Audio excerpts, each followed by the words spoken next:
Bien, entramos al capítulo 3 de Filipenses, y cuando entramos ahora al capítulo 3 de Filipenses nos damos cuenta que nos adentramos en uno de los temas más profundos de la teología también del Nuevo Testamento, ¿no? Vamos a predicar solamente los primeros 3 versículos de Filipenses, así que para que vayan a sus Biblias, Filipenses capítulo 3, versículos 1 al 3, dice la palabra de Dios: por lo demás, hermanos, gozaos en el Señor. A mí no me es molesto el escribiros las mismas cosas, y para vosotros es seguro. Guardaos de los perros, guardaos de los malos obreros, guardaos de los mutiladores del cuerpo, porque nosotros somos la circuncisión, los que en espíritu servimos a Dios y nos gloriamos en Cristo Jesús, no teniendo confianza en la carne. Si se acuerdan un poquito, para hacer el hilo conductor, la semana pasada vimos cómo el apóstol Pablo daba honra a 2 hombres, Timoteo y Epafrodito, haciendo ver su ejemplo de servicio, ¿no? Pero ahora el apóstol cambia el tono y manifiesta su profunda preocupación ante la posible llegada de misioneros judaizantes, tal como ya había sucedido en las iglesias de Galacia. Hoy día específicamente, porque estamos viendo la Biblia en orden y estamos viendo Filipenses, pero desde ya le encargo esa tarea para enero: léase la carta a los Gálatas, léala una y otra vez durante todo enero. Y entonces ya había sucedido esto en la iglesia de Galacia. Recuerden que la iglesia de Galacia, la carta de los Gálatas, está escrita unos 10 años antes que la carta a los Filipenses, ¿no? Que fue como en el 61 después de Cristo, los Filipenses. Unos 10 años más o menos se escribió a los Gálatas. Entonces, ¿en qué consistía el evangelio de los judaizantes? Que para ellos la salvación unía 2 cosas: el aceptar realmente que Cristo salvaba, pero eso tenía que ir de la mano con también someterse a la ley judía. Era como una mezcla la salvación. Tengan fe en Cristo, pero también tienen que someterse a la ley judía.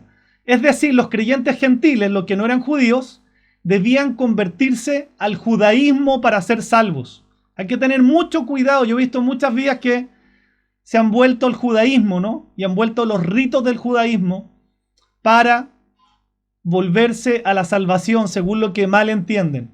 Pero partamos un poquito con el hilo conductor. Miren cómo el apóstol Pablo, antes de empezar esta temática, hace un hilo conductor en este mensaje que se llama Advertencia contra los judaizantes. El versículo 1, Filipenses 3:1, dice la palabra de Dios: por lo demás, hermanos, gozaos en el Señor. A mí no me es molesto el escribiros las mismas cosas, y para vosotros es seguro. Por eso les decía que este capítulo parte con un hilo conductor. Después de haber hablado de planes de viaje, de enviar a Timoteo, a Epafrodito, que eran ejemplos de siervos, Pablo introduce esta sección con una pausa, llamando a la gente a alegrarse. ¿Y por qué será tan importante el gozo para Pablo? ¿Será que nosotros debiéramos entender el gozo como andar sonriendo todo el día y que nos mostremos contentos todo el día? No creo que sea eso, ¿no? Sino que recuerden que el gozo es un fruto del Espíritu. El fruto del Espíritu es aprender a estar contento, aprender a estar gozoso, cualquiera sea mi circunstancia. Eso es más parecido al gozo bíblico, ¿no? Entonces, cuando uno se da cuenta de lo que estaba pasando el apóstol Pablo, no eran situaciones precisamente para estar alegres, pero el apóstol estaba gozoso. Y esas actitudes deben aparecer en medio de las dificultades. Así que el regocijarnos, que es algo que esta carta habla mucho, es una actividad que nosotros debemos elegir hacer. No es una emoción. Elegimos estar contentos con lo que estamos viviendo. Y esto es sumamente importante porque si nosotros ponemos nuestro esfuerzo en regocijarnos en Dios y en lo que tenemos hoy, entonces al mismo tiempo estamos protegiéndonos de las cosas que nos roban el gozo. Y uno se puede preguntar qué tiene que ver todo esto del gozo con lo que les va a decir. Justamente por lo mismo, porque el apóstol Pablo parte haciendo un cambio, diciéndole que es gozoso como una forma de anticiparles que aún la venida de los judaizantes no podía robarles el gozo al pueblo de Filipos. Entonces, estar en una actitud de gozo tiene mucha bendición. No sé si están viendo en pantalla, pero es una medida de protección estar gozosos. Estar siempre gozosos en medio de las dificultades es la única gran defensa ante aquellas cosas que nos alejan de Dios. ¿Cómo funciona esto? Nosotros debemos escoger alegrarnos, ¿no? Si nosotros escogemos regocijarnos en el Señor, aún en nuestras circunstancias, aún en nuestras situaciones, entonces se transforma prácticamente imposible al mismo tiempo estar quejándonos o protestándonos. Por eso es tan ilustrativo esta lámina, ¿no? El regocijarse en el Señor es un paraguas, una verdadera protección ante las dificultades de la vida. ¿Por qué? Porque no podemos rezongar y alegrarnos de la misma cosa al mismo tiempo. No podemos reclamar y estar gozosos acerca de lo que estamos viviendo. Por tanto, cuando usted y yo escogemos estar gozosos, sea cual sea su situación, nosotros estamos protegiendo nuestra vida de todas las cosas que nos quieren robar el gozo. Escoja usted estar gozoso y gozosa en el Señor. Esté viviendo lo que esté viviendo. Tal como lo hizo Cristo, tal como lo hizo el apóstol Pablo, tal como lo está enseñando.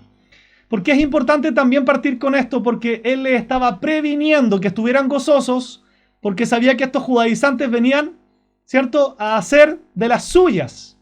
Entonces, para que ellos estuvieran protegidos de que aún esa línea corriente de judaizantes no les robara el gozo del Señor.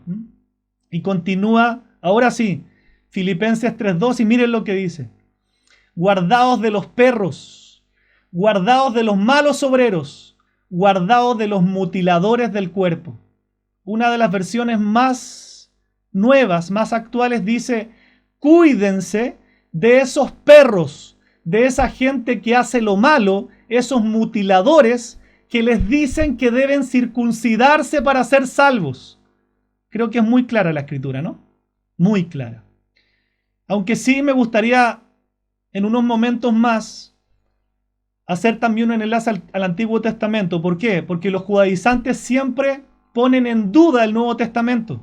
Los judaizantes ponen en duda las cartas de Pablo. Pero nosotros hoy día vamos a demostrar que no es un tema del Nuevo Testamento. Esto de la circuncisión está claramente explicado aún en el Antiguo Testamento.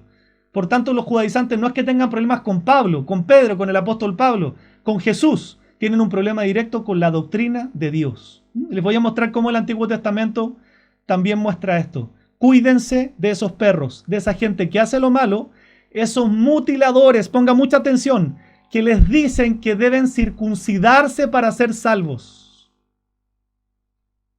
Entonces Pablo comienza Filipenses 3 describiendo el gozarse en el Señor como una protección, porque inmediatamente en el 3:2 le está por advertir sobre las personas que pueden venir y que pueden quitarle ese gozo. ¿Quién eran los judaizantes? Por supuesto que nosotros amamos la tierra de Israel. Por supuesto que nosotros amamos las cosas de Dios. Ahí partió toda la historia. Eso es una cosa. Otra muy distinta es hacer idolatría de Israel, es hacer idolatría de los judíos y volvernos al judaísmo como una forma de convertirnos. Son cosas totalmente separadas, ¿sí? Es bueno amar Israel, es bueno amar Tierra Santa, no está en discusión. Pero cuidado con la idolatría a las cosas de Israel, a las cosas de Jerusalén. Y con mayor razón, cuidado a volverse judío para creer que siendo judío yo me salvo. ¿Cuál es el pueblo de Dios? Cuando entendemos el Antiguo y Nuevo Testamento hoy, ¿cuál es el verdadero pueblo de Dios? La iglesia de Cristo. Eso téngalo muy claro. El pueblo de Dios es la iglesia de Cristo. Aún los judíos, para ser salvos, hoy día, ¿qué tienen que hacer? Convertirse a Cristo. Por tanto, el pueblo de Dios es la iglesia, ¿sí? No hay dos salvaciones, no hay dos planes. Hay un solo plan y una salvación que solamente está en el nombre de Jesús, ¿no? Y es una salvación que, por supuesto, le aplica a nuestros corazones el Espíritu Santo. Entonces el apóstol manifiesta su preocupación por la posible llegada de misioneros judaizantes, como les decía al comienzo, tal como los que ya habían invadido previamente las iglesias de Galacia. Por eso les recuerdo nuevamente, léase Gálatas, que es una carta que fue escrita especialmente para combatir estas corrientes engañosas judaizantes, para que la gente se perdiera en un evangelio falso, ¿no?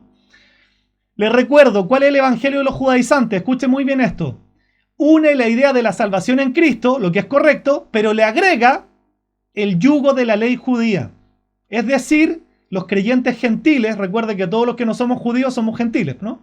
Los gentiles debían convertirse al judaísmo para ser salvos. Usted puede encontrar que es una locura, pero usted no se imagina la forma como esta corriente ha engañado y desviado y hecho tropezar a miles de vidas en la iglesia. No se imagina. Entonces, recuerde bien esto, ¿no? Era Cristo y las cosas judías. Entonces el fuerte deseo de Pablo, y es el deseo de Dios para nosotros, es que los filipenses no cayeran en este error teológico, ¿no? Entonces en su advertencia lo primero que Pablo hace es establecer un contraste entre los judaizantes y los verdaderos creyentes, que es lo que vamos a ver. ¿Qué hacen los judaizantes y qué hacen los verdaderos creyentes? Y Pablo se refiere a este grupo de personas de tres maneras diferentes. Lo vamos a ver un ratito más. Acuérdense, como perros, malos obreros y mutiladores del cuerpo. Yo sé que es fuerte esta palabra, ¿sí? Por eso oré, pero es palabra de Dios. Es palabra de Dios. Una traducción mucho más actual, mucho más de estos días, sería cuidado con los perros callejeros, cuidado con los criminales y cuidado con los mutiladores. Entonces aquí puede haber gente nueva hoy día o más antigua, no importa.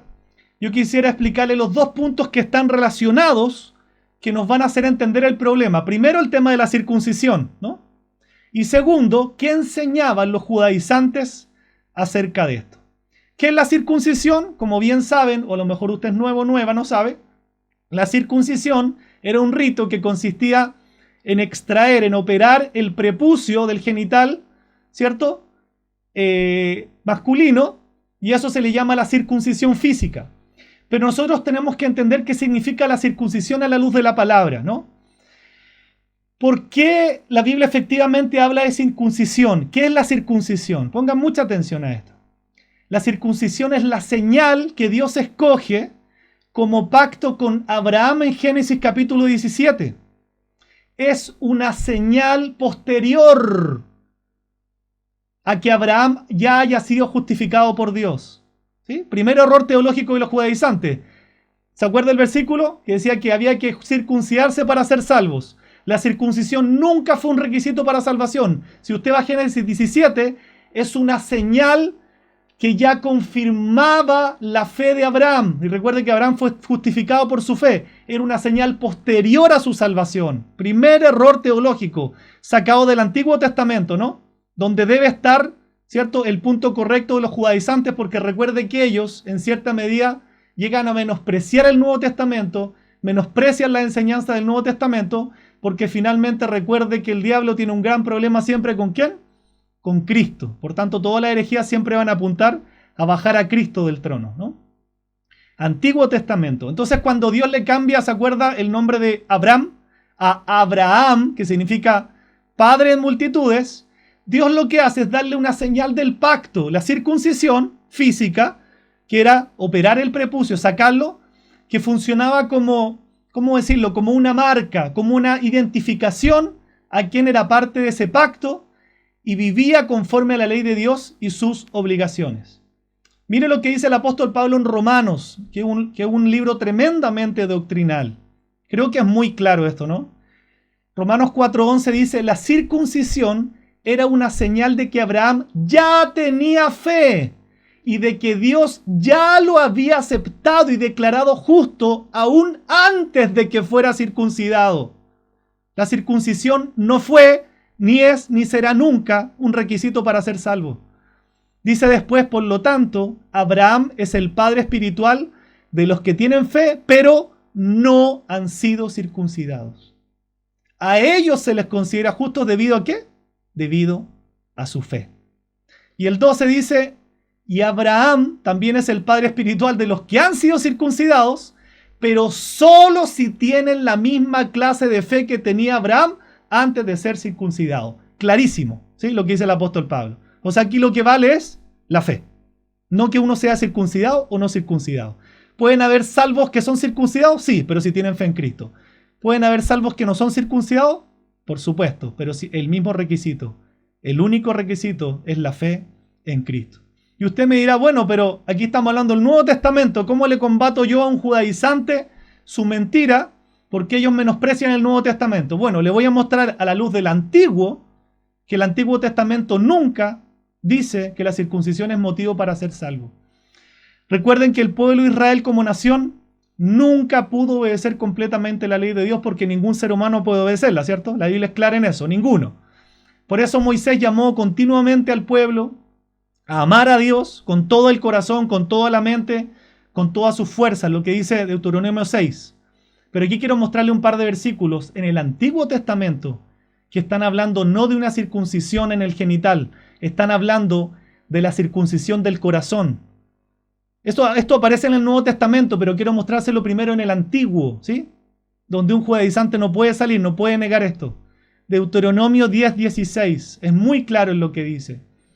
Estamos hablando Antiguo Testamento. Circuncidad, pues, el prepucio de vuestro corazón y no endurezcáis más vuestra cerviz. De aquí entendemos que la circuncisión externa como señal apuntaba a una circuncisión interna que Dios ya había hecho, ¿sí? Eso sí es necesario, la circuncisión del corazón, ¿cierto? Porque dice la Biblia que tenemos que nacer de nuevo, de ser regenerados. Pero eso no lo dice solo el Nuevo Testamento, sino lo dice el Nuevo, ¿no? Perdón, no lo dice solamente el Nuevo, sino el Antiguo, eso es lo que estoy diciendo. Entonces era una señal externa de una circuncisión interna que Dios ya había hecho. Lo mismo que dice Deuteronomio 36. Dice, y circuncidará Dios Jehová tu corazón, Antiguo Testamento, y el corazón de tu descendencia, para que ames a Jehová tu Dios con todo tu corazón y con toda tu alma a fin de que vivas. ¿Se da cuenta que la doctrina del Antiguo es la misma del Nuevo? Ningún ser humano puede cumplir la ley, ni en el Antiguo, ni nosotros en el Nuevo. ¿Qué tenemos que hacer? Tener un corazón nuevo para amar al Señor con todo nuestro corazón. Jesús dijo, y amarás al Señor tu Dios con todo tu corazón, toda tu mente, toda tu alma, todas tus fuerzas, y amarás a tu prójimo como a ti mismo. Esto resume la ley y los profetas. La doctrina sana es una sola. Es una sola. Antiguo Testamento, ¿no? Entonces esta promesa de circuncisión interna en el corazón es la que vemos en los escritos de los profetas de manera más amplia en el Nuevo Pacto. Si tiene un papelito ahí, yo quiero invitarle porque, por supuesto, por tiempo, hay muchos versículos del Antiguo Testamento, pero por favor anótelos, para que usted los tenga de base, de referencia, ¿no? Jeremías capítulo 24, Jeremías capítulo 29, Jeremías capítulo 31, Jeremías capítulo 32, Ezequiel capítulo 36. Todos hablan exactamente lo mismo. La circuncisión física tan solo era una señal externa de algo que ya había sucedido en el interno. ¿Pero qué andaban diciendo los judaizantes en los versículos que vimos al principio? Que debían circuncidarse para ser salvos. Y estaban hablando de una circuncisión física. Entonces, lo que sí es cierto acerca de la circuncisión, y esto también es importante que lo entendamos, es que nosotros sí debemos ser circuncidados. ¿Pero de dónde? Del corazón. Sí tiene que haber una regeneración, sí tiene que haber un nuevo nacimiento, porque eso es lo que nos capacita para nosotros cumplir realmente, no con la ley, sino con el mandamiento de amar al Señor sobre todas las cosas. Nos permite ejercer fe en lo que Dios ha hecho a nuestro favor en la vida de Cristo. Entonces nosotros podemos ver ahora en Romanos, el apóstol Pablo refiriéndose a esto, diciendo, pues no es judío el que lo es exteriormente, ni es la circuncisión la que se hace exteriormente en la carne. O sea, ellos se creían judíos por la circuncisión. Le dice, aún los que son judíos no es por lo que hagan exteriormente en el cuerpo, ni por lo que hagan en la carne. Miren cómo termina y dice, sino que es judío el que lo es en lo interior. Y la circuncisión es la del corazón, en espíritu, no en letra, no la ley. La alabanza del cual no viene de los hombres, sino de Dios. ¿Se da cuenta que la doctrina sana es una sola? El Antiguo Testamento dice que la circuncisión debe ser del corazón, y el Nuevo Testamento lo reafirma diciendo que la circuncisión debe ser del corazón. Ahora, si usted se circuncidó por temas que quiso hacerlo por temas de beneficio, bueno, no hay problema. El punto es que usted no se circuncide para ser salvo, ¿no? O personas se circuncidan a sus hijos para ser salvos. Si lo hace por un tema clínico, ni un problema. Pero entendiendo que eso no trae absolutamente nada en cuanto a la salvación. Miren lo que empieza a suceder entonces, ¿ya? Teniendo claro este paralelo del Antiguo y el Nuevo Testamento. Esta corriente judaizante, en los días de Pablo, había un grupo como lo hay hoy, ¿sí? Y cuidado con esto, porque a veces nuestro corazón es así, que se empeñaba en depositar su confianza en la carne. ¿Qué significa eso? Mi confianza en Dios, pensar que yo me gano al cielo por lo que yo puedo hacer. Cuidado con ese pensamiento, ¿sí? ¿Cierto? O sea, yo me merezco el cielo porque todo lo que he hecho, ¿no? No, nos vamos al cielo solamente por Cristo. Si Dios nos hiciera justicia, estamos completamente exterminados porque violamos todos los días los mandamientos de Dios. Pero cuando tenemos el corazón circuncidado, ¿cómo actuamos? Por supuesto que actuamos distinto. Aún no cumplimos la ley, pero podemos amar a Dios, ¿cierto? Y podemos obedecer a Dios y podemos buscar a Dios todos los días. Eso es distinto. Pero los judaizantes eran una verdadera plaga, ¿sí? Que engañaban a la gente acerca de esto. Entonces, como estaban confusos en cuanto al evangelio, ¿se acuerdan cuál es el evangelio de los judaizantes? Creer en Cristo, pero añadirle las obras de la ley. Ser judío y circuncidarte para ser salvo. Entonces, esta mezcla la enseñaban como algo necesario para la salvación. Tenían un interés marcado, por supuesto, en el rito del Antiguo Testamento de la circuncisión, pero por eso yo quise ir y estudiar esto mucho tiempo, para mostrárselos. Porque ellos tenían un rito marcado en el Antiguo Testamento acerca de la circuncisión. Pero ustedes acaban de ver que aún en el Antiguo Testamento el rito de la circuncisión nunca fue para salvarse.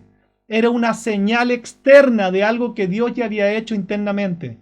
Y no se olvide lo que dice Deuteronomio, que Dios circuncidará ¿qué cosa? El corazón. Eso está desde el Antiguo Testamento. Entonces, para que nosotros entendamos la problemática de los judaizantes con la iglesia de Cristo, ¿cuál es la iglesia de Cristo? Los genuinos creyentes en Cristo, tenemos que remontarnos a los inicios de la iglesia en el libro de los Hechos. Sí es cierto que la Biblia dice, ojo con esto, que el evangelio vino primeramente al judío y dice después al griego, pero eso es un tema de orden. El evangelio primeramente vino al judío y luego al griego, ¿cierto? Es como cuando Hechos 1:8 dice, me seréis testigos en Jerusalén, en Judea, en Samaria y hasta lo último de la tierra. Es un tema de orden, ¿cierto? No un tema de que solamente los judíos tenían salvación y los gentiles estaban todos perdidos, ¿no? A menos que se convirtieran al judaísmo. Eso es una herejía. Entonces nosotros nos encontramos bajo esta premisa equivocada en Hechos capítulo 8, ojo, ¿no? Con el primer problema cuando el evangelio fue llevado a los samaritanos. ¿Qué pasó? Los judíos se pusieron así y les pareció mal, pero no causó demasiado disturbio. Pero cuando Pedro, antes de Pablo, Pedro fue a predicar el evangelio a los gentiles en Hechos capítulo 10, se creó un tremendo alboroto, ¿sí? Entonces no es que los judaizantes tengan problemas solo con Pablo, lo tienen con Pedro, lo tienen con Jesús, lo tienen con el Nuevo Testamento y a la luz de lo que estamos viendo finalmente lo tienen también con la Torá, porque los versículos que yo les cité están en Deuteronomio y ustedes saben que los primeros 5 libros del Pentateuco es la Torá. Definitivamente tienen un problema contra Dios, ¿no? Entonces cuando Pedro se fue a predicar el evangelio a los gentiles, algo a lo que él fue llamado, ¿no? Los que no han leído ese pasaje dice que Pedro recibió una visión para ir a predicar a la casa de Cornelio, ¿cierto? Y que no le llamara inmundo a los que no eran judíos. Y Pedro en obediencia fue entendiendo que Dios le había llamado a predicar a los gentiles. Entonces los judíos, en términos bien chilenos, dejaron la crema. ¿Cómo se le ocurría a Pedro llevar el evangelio a los gentiles? Esto es lo que dice Hechos capítulo 11, versículos del 1 al 3.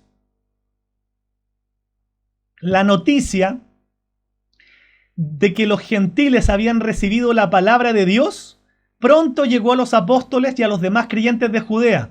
Así que cuando Pedro regresó a Jerusalén, los creyentes judíos lo criticaron. Miren lo que le dicen. Entraste en una casa de gentiles y hasta comiste con ellos, le dijeron. O sea, para ellos no existía, ¿cierto? No podía ser que alguien le predicara a alguien que no fuera judío. ¿Se entiende? Por eso que ellos llevaban a la gente a convertirse al judaísmo, como que la única forma que Dios salvara era ser judío. Después de todo, uno se da cuenta que los gentiles en Hechos capítulo 10 habían llegado ya a ser creyentes, eran conversos genuinos sin haberse hecho judíos.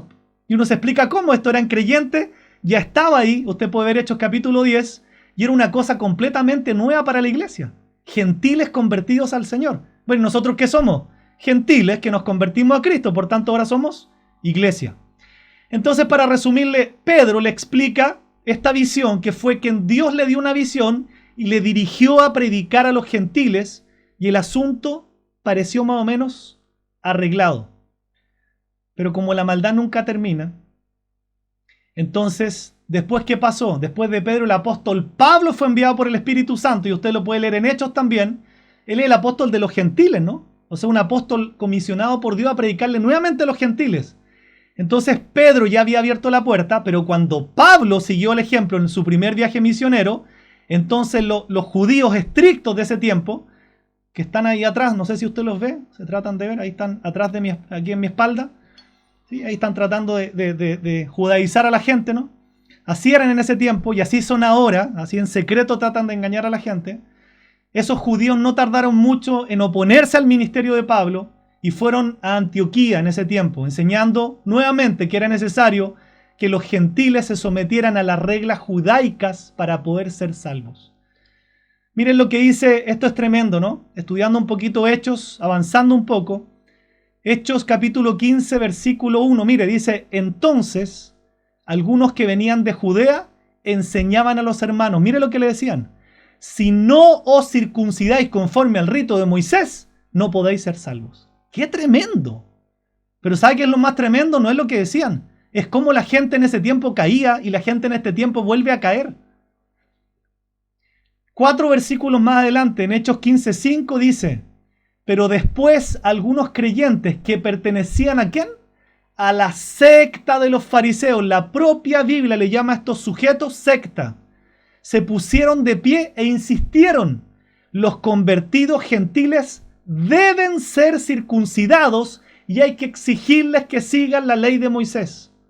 No solamente predicaban un evangelio falso, sino empezaron a obligarlos, deben exigirles.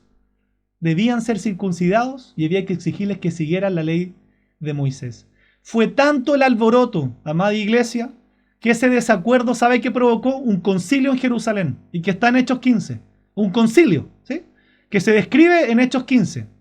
Y el resultado de este concilio, ¿qué cree usted que sucedió? Porque Dios mueve todas las cosas según el propósito y los designios de su voluntad, dice la Biblia. ¿Qué cree usted que sucedió en ese concilio? Se aprobó el ministerio de Pablo a los gentiles. Era correcto, ¿no? Y la victoria del evangelio, de la gracia de Cristo, es el nuestro evangelio, ¿no? Somos salvos por gracia por medio de la fe, dice Efesios, no por obras, para que nadie se gloríe, para que nadie se jacte. Qué hermoso entonces entender que no hay que volverse judío para ser salvo, no hay que circuncidarse para ser salvo.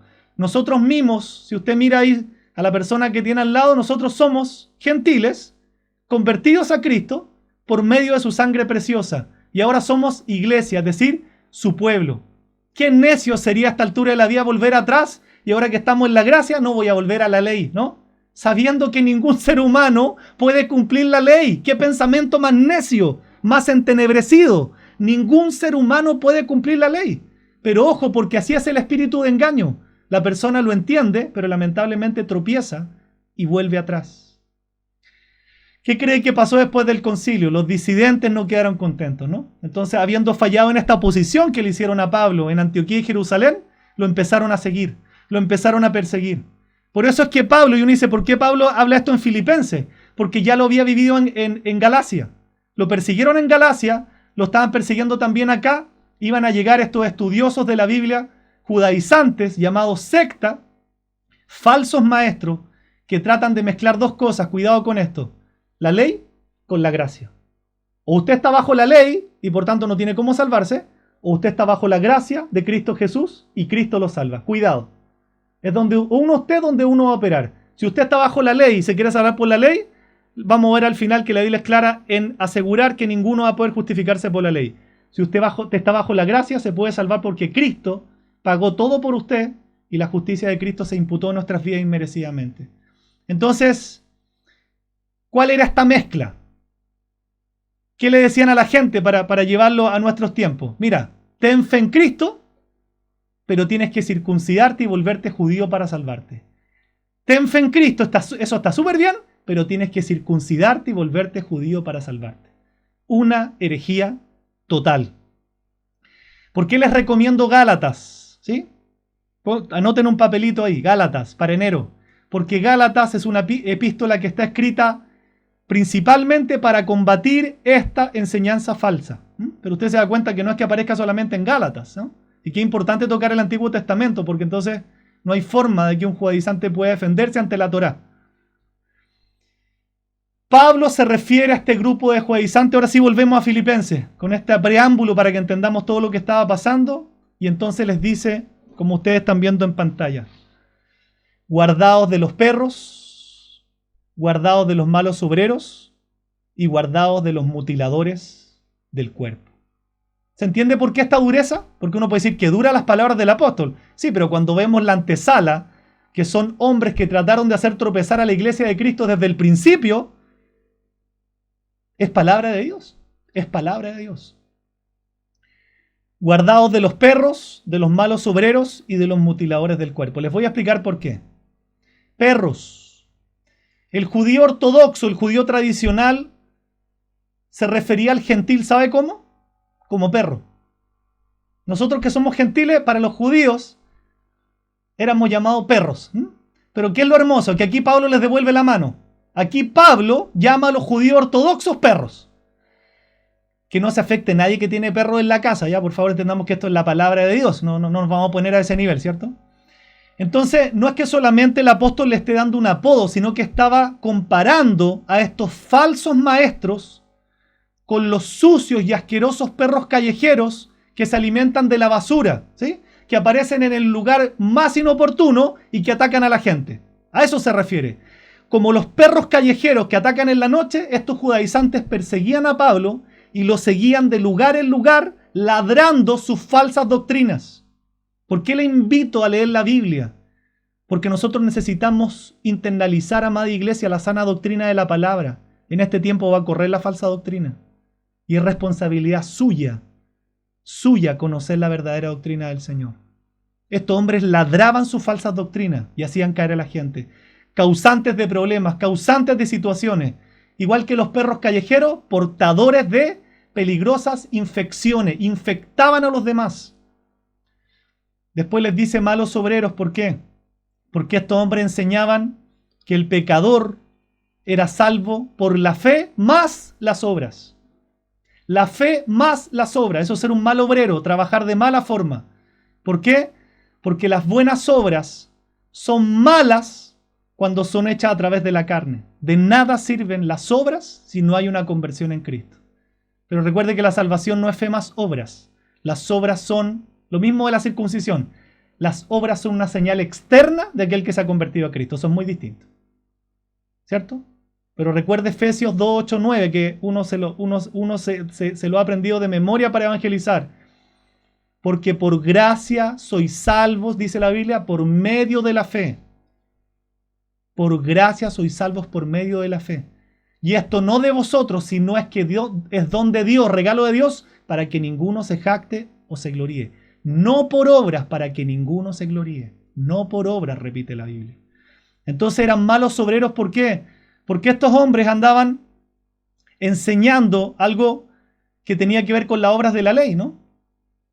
Recuerde siempre esos versículos, se los dejo ahí. Efesios 2 del 8 al 10 y Tito 3 del 3 al 7. Aclaran la Biblia, aclara a través de estos versículos y muchos otros, pero les dejo esos dos, Efesios 2, 8, 10 y Tito 3 del 3 al 7, que nadie puede ser salvo por medio de las buenas obras. Aunque estas obras sean religiosas, rituales que usted haga. Y finalmente dice mutiladores del cuerpo. ¿Por qué? Porque los judaizantes enseñaban que la circuncisión era esencial para la salvación. Eso es mutilar un cuerpo, porque les están mintiendo. Opérense para ser salvos. Eso es mutilar un cuerpo. Como le digo, si usted lo hace por higiene o con algún hijo y no tiene ninguna en su corazón, ningún enredo, no hay problema, ¿sí? Pero ¿por qué mutiladores del cuerpo? Porque le enseñaban a la gente a que tenían que operarse y sacarse el prepucio para ser salvos. Eso es maldad, ¿no? El verdadero creyente, lo que estamos viendo del principio, que ha experimentado una circuncisión espiritual en Cristo y no tiene ninguna necesidad de alguna operación en la carne, ¿no? Ni que usted se circuncide, ojo con esto que voy a decir, ¿sí? ni que usted se circuncide, ni que usted se bautice, ni porque usted participe en la cena del Señor, o porque usted haga un rito religioso en su casa se puede salvar. Ninguno de esos ritos lo salvan. Esas prácticas religiosas son, por el contrario, expresiones externas de nuestra fe. Por supuesto, ¿sí? Uno dice, participo en la cena del Señor, me he bautizado. Pero esas cosas no salvan, téngalo muy claro. Ninguna obra salva. Solo la gracia de Dios manifestada en la obra de Jesucristo es la que salva. ¿Qué dice el apóstol acerca de estos hombres? Porque estos son falsos apóstoles. Obreros fraudulentos que se disfrazan como apóstoles de Cristo. Mucho cuidado también con la corriente de los que se autodenominan en este tiempo apóstol. ¿Lo ha escuchado? El autodenominado apóstol no sé cuánto. Cuidado, porque estos son falsos apóstoles, obreros fraudulentos que se disfrazan como apóstoles del Señor, ¿no? De Cristo. Entonces estas personas, ¿qué hacían? Hacían el mal. Porque a diferencia de los misioneros del auténtico evangelio, son obreros del maligno. Confunden, engañan y hacen tropezar a la gente. ¿Y cómo termina nuestra prédica de hoy? Versículo 3 del capítulo 3. Porque nosotros somos la circuncisión, dice la palabra de Dios. Los que en espíritu servimos a Dios y nos gloriamos en Cristo Jesús, no teniendo confianza en la carne. Bueno, ¿y por qué el apóstol Pablo está diciendo ahora que nosotros somos la circuncisión? Por lo mismo que venimos viendo del Antiguo Testamento. Porque explica acá, cuando ustedes llegaron a Cristo, fueron circuncidados, ¿sí? ¿Pero qué circuncisión? Dice, pero no mediante un procedimiento corporal. Cristo llevó a cabo una circuncisión espiritual, es decir, les quitó la naturaleza pecaminosa. ¿Qué circuncidó el Señor en nuestras vidas? El prepucio de la maldad de nuestro corazón. Fuimos circuncidados espiritualmente. Dígaselo a la persona que tiene al lado y aprovecha de despertarla, ¿no? Fuimos circuncidados espiritualmente. Si no nos queda claro con esto, cuando lo leo de nuevo, cuando ustedes llegaron a Cristo, fueron circuncidados, pero no mediante un procedimiento corporal. Cristo llevó a cabo una circuncisión espiritual, es decir, les quitó la naturaleza pecaminosa. Estoy totalmente de acuerdo, porque sí tiene que haber una circuncisión espiritual. Sí tiene que haber una regeneración en un corazón que hable de un nuevo nacimiento. Y la regeneración, que efectivamente Dios, ¿sí?, nos circuncida y nos saca la naturaleza pecaminosa para que ahora realmente seamos de una naturaleza divina, como dice la Biblia, tiene que suceder para que un cristiano realmente sea llamado como tal, como un cristiano converso. Eso sí es algo que nosotros debemos enfatizar. Entonces Pablo está diciendo que los creyentes en Cristo son los de la verdadera circuncisión. ¿Cuál? La del corazón. Y sostiene algo muy hermoso. Dice nosotros, ¿sí? Nosotros somos en el 3.3, nosotros somos la circuncisión. O sea, nosotros somos los verdaderos creyentes. La verdadera circuncisión, que es la que realmente es a nivel del corazón. ¿Y cómo termina esta prédica de hoy? Dando, ojo, los elementos que evidencian aquellos que son de la verdadera circuncisión del corazón. ¿Y qué dice el apóstol Pablo? Los que sirven a Dios en espíritu. No dependen de sus propios esfuerzos.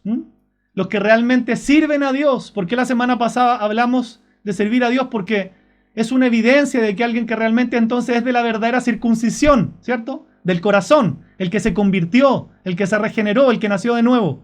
Los que sirven a Dios en espíritu. Qué importante, ¿no? Los que adoran en espíritu. ¿Se acuerda esa palabra que dice que Dios está buscando adoradores que le adoren en espíritu y en verdad? ¿Qué más dice después? ¿Quiénes son los de la verdadera circuncisión? Los que se glorían en Cristo Jesús.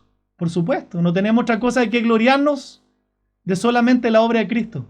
Mira, yo soy tan bueno que yo creo que merezco el cielo. No. La Biblia es clara y enfática en decir que ningún ser humano puede salvarse por sus obras. El que se gloría en Cristo, gracias al Señor soy salvo, gracias al Señor me levanté, gracias al Señor tengo trabajo, gracias al Señor me ha ido bien, gracias al Señor y gracias al Señor. Los que son de la verdadera circuncisión se glorían solamente en Cristo. No sacan músculos propios para echarse vanagloria propia. El verdadero creyente no tiene nada de qué enorgullecerse. Su gloria está solamente en Cristo. ¿Y qué más dice? los que no confían en la carne. ¿Escuchó alguna vez en su vida que la gente decía, no, si la Biblia dice, ayúdate que yo te ayudaré? Yo lo escuché. Era mentira, ¿no? No está en la Biblia, pero es un término, un refrán muy conocido. Esa filosofía también era popular en los tiempos de Cristo, ¿no? En los tiempos de Pablo. Y está tan equivocada ahora como lo estaba entonces. ¿Por qué? Por la carne, dice ahí el que no confía en la carne. Por la carne, Pablo quiere decir que la vieja naturaleza que recibimos al nacer. Y la Biblia dice que la carne no tiene nada de bueno. Pero cuidado, porque las personas hoy día dependen enteramente de lo que ellos pueden hacer y no de lo que Dios puede hacer por ellos. Entonces, ¿qué hace la carne? Corrompe los caminos de Dios. Si yo les pregunto, ¿cómo se levantaron esta mañana? ¿Con un profundo anhelo de buscar a Dios y de leer la Biblia? Ninguno. Ninguno. ¿Por qué? Porque la carne no quiere buscar a Dios. La carne no quiere a Dios. ¿Qué tenemos que vivir? En el Espíritu, ¿cierto? Para que Dios ponga el deseo de nosotros de buscar a Dios, de congregarnos, de orar, de clamar. Tenemos que luchar con eso, ¿no? La carne corrompe los deseos de Dios y no es de ningún provecho para la vida espiritual. Entonces, cuidado, porque los judaizantes confiaban en la carne y hacían a la gente confiar en la carne. Quisiera terminar este mensaje citándole algunos versículos del Nuevo Testamento que usted a lo mejor conoce, a lo mejor no conoce, pero estoy seguro que le van a servir. Uno de ellos es Tito, capítulo 3, versículos 4 al 7, si usted puede ver con mucha atención en pantalla lo que dice, ¿no?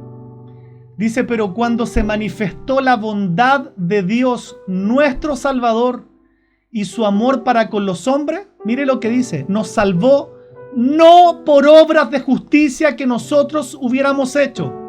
Nos salvó no por circuncidarnos, nos salvó no por hacer ritos, nos salvó no por volvernos al judaísmo, nos salvó no por hacer el Shabbat, nos salvó no por hacer ciertas cosas, no nos salvó por eso, sino por su misericordia, por el lavamiento de la regeneración y por la renovación en el Espíritu Santo, el cual derramó en nosotros abundantemente por Jesucristo nuestro Salvador, para que justificados por su gracia, viniésemos a ser herederos conforme a la esperanza de vida eterna. Solamente hay un camino que puede llevar al pecador al cielo, sea judío o sea gentil: la obra consumada de Cristo en la cruz. Si nosotros rememoramos el Antiguo Testamento, Cristo es la promesa de la simiente que vendría a través de Abraham. Era Cristo, porque le dicen tu simiente, la simiente de Cristo. Él era el Mesías que se profetizaba en el Antiguo Testamento. Jesús es el único que compró con su sangre las bendiciones del nuevo pacto para nosotros. Jesús es el Salvador de todas las familias de la tierra que se arrepienten de sus pecados y confían en Él, no en su carne, no en los ritos que puedan hacer. Es la única forma de recibir la bendición para ser parte de la familia de Dios. No olvide que la familia de Dios es la iglesia. El pueblo de Dios es la iglesia. Entonces, hijos de Dios, hijas de Dios, la única forma de ser parte del nuevo pacto es que Dios circuncide, sí, pero circuncide nuestros corazones. Tiene que haber eso, una regeneración, que Dios haya circuncidado nuestros corazones para decir, yo también tengo un antes y un después de Cristo. Eso sí es muy bíblico, que Dios circuncide los corazones para que nos convirtamos verdaderamente a Él. Pero siendo ahora esa una señal externa de ese pacto, ¿no? Del bautismo del creyente, de la cena del Señor, solamente como recordatorios, como celebraciones de lo que Jesús hizo por la iglesia. Yo por lo menos no quiero vivir bajo el yugo de la ley, me imagino que usted tampoco, ¿no? Sería volver atrás. Y Pablo, ¿sabe qué le dice en Gálatas? ¿Sabe qué le dice Pablo en Gálatas? Les voy a adelantar algo que ustedes van a leer al estudiar en enero. Les dice, no entiendo cómo ustedes fueron como hechizados, habiendo partido por entender el Evangelio, volvieron atrás a la ley, fueron hechizados, le dice. No entiendo cómo hicieron eso. Partieron por la gracia y terminaron por la ley, o sea, están perdidos. Yo no quiero vivir bajo el yugo de la ley, y si algo agradezco y entiendo el Evangelio es justamente eso, que la obra de Cristo me sacó de cumplir la ley. Y no es que yo no obedezca, no es que eso, es entender que no puedo bajo la ley. Es bajo la gracia donde yo Quiero amar al Señor con todo mi corazón, pero entiendo que solo por la gracia de Cristo, solo por la obra de Cristo, solo por los méritos de Cristo, porque nadie puede cumplir con la ley. ¿A qué nos llama el Señor, amada iglesia? Y esto sí es necesario, y quisiera que lo notara, a que nosotros necesitamos aprender a vivir en el Espíritu. Eso es lo que Dios quiere. Si ya dejamos la ley, dejamos el antiguo pacto que era la ley, el nuevo pacto se trata del Espíritu. Debemos aprender a vivir en el Espíritu. Y acerca de esto el apóstol en Romanos dice, mire qué hermoso, pero ahora fuimos liberados de la ley, porque morimos a ella y ya no estamos presos de su poder. Ahora podemos servir a Dios no según el antiguo modo que consistía en obedecer la letra de la ley, sino mediante uno nuevo, el de vivir en el Espíritu. Qué hermoso, ¿no? Fuimos liberados de ese yugo de la ley que era imposible. Ya no estamos presos de su poder.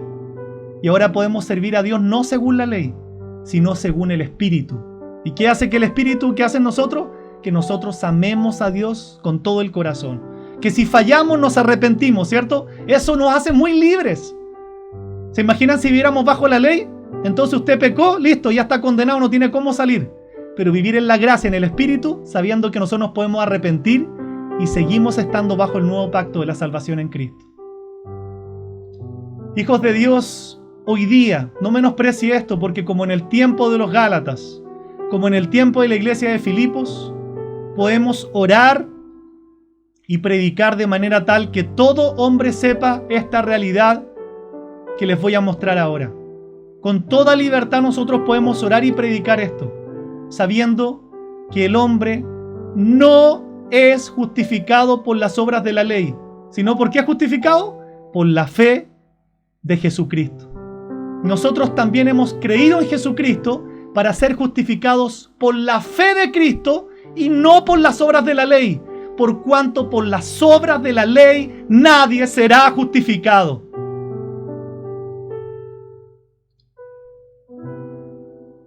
¿Qué quisiera invitarle en esta noche antes de que terminemos y oremos? Necesitamos conocer la sana doctrina. Para algunos acá este tema puede ser muy claro, pero cuidado. Muchos fueron engañados en el tiempo de Pablo y muchos están siendo engañados hoy día en la iglesia de Cristo acerca de esto. Gente que ha dejado la fe en Cristo y se ha vuelto al judaísmo para salvarse. Y uno dice, ¿pero cómo? Cuidado, que el corazón es engañoso y perverso más que todas las cosas. Necesitamos conocer la sana doctrina en todas las cosas, no solamente en esta, para no ser engañados. Porque la sana doctrina es necesaria para vivir correctamente la vida que Dios quiere que vivamos. Necesitamos más que nunca acercarnos a la palabra de Dios, más que nunca. Necesitamos realmente ponernos la meta de leer toda la Biblia este año, ¿sí? Si no ha sido su meta. De pedirle al Espíritu Santo que nos dé luz todos los días para entender cosas que a veces no entiendo. Para pedirle al Espíritu Santo que saque a veces que somos tan racionales, todo queremos entenderlo aquí, no botamos los esquemas, no botamos los muros, no botamos las paredes. Eso a veces es vivir en la carne y no en el Espíritu. Pero creo que la Biblia es clara aún para que la entendamos aquí, pero para que baje también a nuestro corazón. Hijos de Dios, este tiene que ser un año en que nosotros conozcamos más a Dios y las enseñanzas de Dios. Esa es nuestra seguridad en un mundo que se viene plagado de mentiras y engaños. Y quisiera que oremos para que Dios nos libre de ser engañados, ¿no? No decir estoy seguro, estoy tan claro. Mejor aprender a ser humilde y decir, Señor, líbrame de ser engañado. Quiero invitarle a que oremos en esta noche. Padre, queremos darte muchas gracias por esta palabra, tan solo por estos 3 versículos que tú nos permites ver cómo el apóstol hace una gran advertencia a la iglesia de Filipos, y es una advertencia tuya, Señor, porque esta es tu palabra, a la iglesia de estos tiempos. Señor, líbranos de ser engañados, líbranos de mentiras, líbranos de engaños, líbranos, Señor, de todas esas herejías que hoy día corren en el mundo, líbranos de falsos apóstoles, de falsos profetas, de falsos cristos, de falsos hombres de Dios, que dicen cosas, Señor, que no se han cumplido, no se van a cumplir, pero que por sobre todo podemos entender que son falsos porque contradicen tu palabra. Señor, quisiera hacerte una oración de misericordia por aquellos judaizantes de este tiempo. Señor, por pedirte que tú les conviertas. Pedirte que tú tengas misericordia de la maldad que hacen al hacer tropezar a la iglesia de Cristo, el verdadero pueblo de Dios. No hay otra salvación, no hay dos salvaciones. La única forma de ser salvo es que tanto judíos como gentiles hoy se conviertan a Cristo el Salvador, el Mesías. Pero ten misericordia de ellos, Señor, porque tu palabra dice que están engañados por el mismo diablo al enseñar doctrinas que son de demonios. Te oramos hoy día para que tú les libres, para que tú les salves, para que tú les hagas ver la luz. Padre, te damos gracias por esta noche. Alabamos tu nombre, te bendecimos, te damos gloria y honor a ti. Gracias, Señor, por este tiempo. Llévanos a vivir, a conocerte. Señor, yo te pido que tú pongas el anhelo aquí en muchas vidas, en muchas familias, que ellos quieran conocer tu palabra, que este sea el año donde digan: voy a leer la Biblia. Tu venida está cerca y yo no puedo irme si realmente no conozco tu palabra, Señor. Sería contradictorio. Que este sea el año donde yo te sirva, que este sea el año donde conozca lo que dice tu palabra. En todos los libros, por lo menos, tener un conocimiento básico. Quiero leer tu palabra este año con mi esposa, mis hijos, mi familia. Quiero conocerte más. Quiero pedirte que este sea el año donde tú me permitas atreverme, Señor, a abrir mi casa, a levantar grupos de oración, a levantar una célula, Señor, familiar. Que este sea el tiempo, Señor, de la verdad, porque tu palabra dice que el mal, la mentira, la combatimos haciendo el bien, con la verdad tuya, porque tú eres la verdad. Señor, yo te oro por aquellos que han sido engañados en este tiempo en muchas iglesias con esta corriente. Señor, y han sido engañados justamente por eso, porque nunca se dieron el tiempo de leer la palabra. Y así como el comezón, como las palabras engañadoras a veces son dulces, así muchos han caído en este tiempo. Te oramos para que ellos vuelvan al camino. Señor, te oramos entendiendo lo que dijo Pablo en la carta a los Gálatas, que Él los hechizó para que después de conocer la gracia en Cristo volvieran al yugo de la ley, donde no hay forma de salir, donde nosotros vemos en tu palabra como dice que ningún ser humano nunca va a poder ser justificado por las obras de la ley. Es solo por la gracia de Cristo, solo por arrepentirse e ir a Cristo en arrepentimiento y fe que podemos salvarnos. Pero también lo que hemos aprendido hoy. Señor, limpia nuestro corazón. Señor, si es necesario que tú circuncides algún corazón que aquí no ha sido circuncidado, circuncida el corazón, porque tiene que haber un nuevo nacimiento. Tiene que haber una regeneración, un cambio, donde tú arrancaste, Señor, el corazón antiguo. Y como dice tu palabra, nos diste un corazón nuevo. Tiene que haber eso. Circuncida nuestros corazones, para que tal como pasaba en el Antiguo Testamento, como decía en Deuteronomio, nuestros corazones deben ser circuncidados, para que podamos amar a Dios con todo nuestro corazón. Esa es nuestra labor, Señor. Gracias porque tú nos hablas verdad en este día. Tu palabra y tú eres la única verdad. Muchas gracias por el privilegio de conocerte, de tener tu verdad, tu palabra. Ayúdanos, Señor, como pueblo de Dios, a hablar esta verdad a mucha gente. Padre, te alabamos, te bendecimos, te damos gloria y honor, en el nombre precioso de Jesús. Amén.